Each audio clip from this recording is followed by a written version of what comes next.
సంస్కృతి, ఇట్లాంటి తప్పుడు కేసుల సంస్కృతే మీరు ఈ సమాజానికి, ఈ లోకానికి, ఈ రాష్ట్రానికి సాంప్రదాయంగా అలవాటు చేసి వెళ్తే,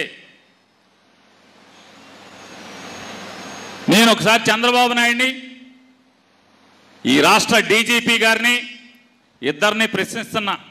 ఇటువంటి తప్పుడు పనులు, తప్పుడు కేసులు, తప్పుడు సాంప్రదాయాన్ని ఈ రాష్ట్రానికి మీరు అలవాటు చేస్తే, ఆనవాయితీగా ఇచ్చెళ్తే 2015-16లోనో రాజమండ్రిలో కృష్ణా పుష్కరాల్లో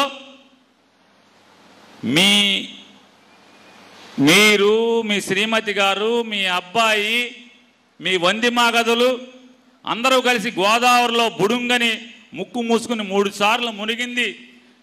సినిమా తీయటానికి బోయేపాటిని తెచ్చుకుని సినిమా తీయటం వల్ల ఒక్కసారిగా మీరు గేట్లు వదలటం వల్ల 30 మంది ప్రాణాలు కోల్పోతే, వాళ్ళ కుటుంబాలు రోడ్డున పడితే, రేపు మళ్ళీ జగన్ గారు వచ్చిన తర్వాత ఆ 30 మంది కుటుంబాల్లో ఇంట్లో వాళ్ళ కూతుళ్ళో, కొడుకులో, తమ్ముళ్ళో, చెల్లిలో, భార్యలో వచ్చి జగన్ గారికి కేసిస్తే, రేపు చంద్రబాబు నువ్వు 302 కింద 30 మందిని చంపావని ముద్దాయి అవుతావా అని అడుగుతున్నాను.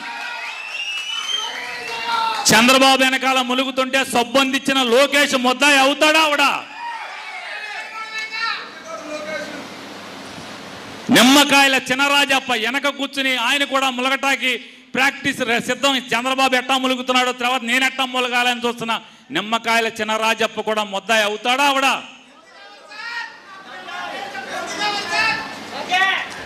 అవుతాడా అవడా? గుంటూరులో పేదరికాన్ని ఎరగా వేసి